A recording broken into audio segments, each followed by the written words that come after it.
the brain and nervous system, so it's like brain, spinal cord, connections with the body and back again. I don't distinguish between brain and mind. I think that's like a 80s discussion or earlier. And I think it would take us down the wrong track. So brain or mind to me is interchangeable.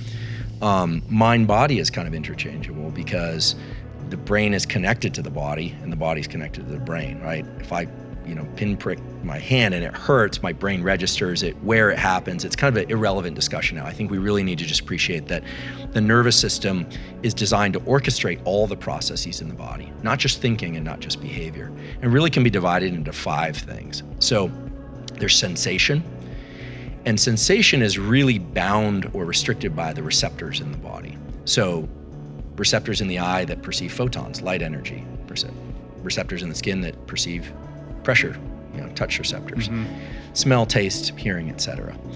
And the interesting thing about sensation and the fact that the nervous system needs to pay attention to sensation is it's non-negotiable.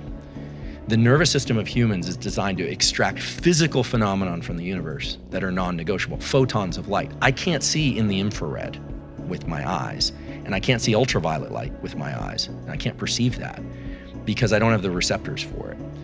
So other animals can perceive some of those things, but that leads us to the next thing, which is perception, which is which sensations are you paying attention to? So all the time you're sensing things. Like right now, your feet are sensing the contact with your shoes, but you're not thinking about it until I say that. And then you shift your perception. Right. So perception is like this spotlight. So the brain wants to constantly bring in sensation. It's non-negotiable what's coming in. It's just dependent on your environment.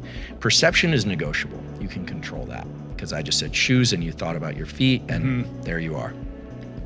Then there are feelings, which can be a little bit nebulous, but feelings are a link between our emotion and it generally invokes the body, sensations in the body and concepts in the mind of what those sensations are about. That's really what emotions are. Animals definitely experience them. I'm kind of appalled to think that 10 years ago, people were like, do animals have emotions? Of course they have emotions, right? Because those are bodily sensations merged with some perception. So of course they do. And then there's thoughts. And thoughts are interesting because thoughts happen spontaneously. Think about like a web browser that's constantly giving you pop-ups. But thoughts can also be deliberate. So you and I can decide right now that we're gonna think about a plan for something, or we're gonna think about what's going on in the world. So thoughts happen spontaneously and they can be deliberate. And then the final thing is behaviors and actions. So the nervous system is responsible for sensation, perception, feelings, thoughts, and behaviors. And what's interesting, you start to think about that as you're like, okay, that's a lot, but what is the nervous system really trying to accomplish? Like on any given day or at any moment, what's it trying to accomplish? And it's really trying to accomplish one thing, which is to take perceptions of the outside world and merge those with perceptions of the inside world, what we call interoception, and to link those in a way that's operating on our environment in the appropriate way. So what do I mean by that? So if I'm feeling anxious and I'm in a very calm environment, I'm gonna perceive that rapid heart rate and kind of feeling of agitation in my body as inappropriate for the moment, right? And my goal then as an organism is to adjust my level of what they call autonomic arousal or alertness down.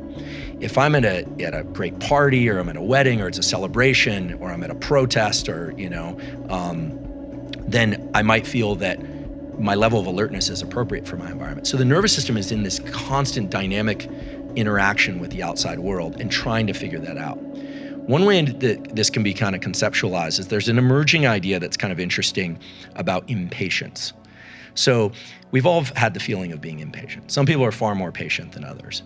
But if you've ever been in line at the store and you feel like something's going very slowly, the person in front of you is taking a long time, they're doing some returns and you're getting kind of impatient, maybe you're breathing in a mask and you're like, ugh, like what's the idea is that if you're getting a certain frequency of pulses from your body, and if those pulses are coming in quickly, like you're perceiving yourself, that interoception quickly, it's like pulse, pulse, pulse, pulse.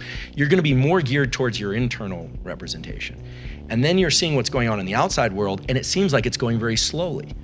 But there are other times when you're in line at the store, someone's getting some returns and you're texting on your phone, or you've had a great day, you've had a great run, your family's in great shape, and you're fine. Why? Well, the frequency of those pulses, that interoception, is matched pretty well to your outside environment.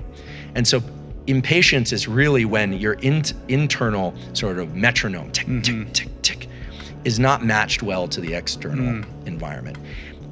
There are other times when you're feeling like your internal metronome is tick, tick, tick, and you've got a million things coming at you through email or text, and you've got a bunch of things, and you're feeling overwhelmed and tired.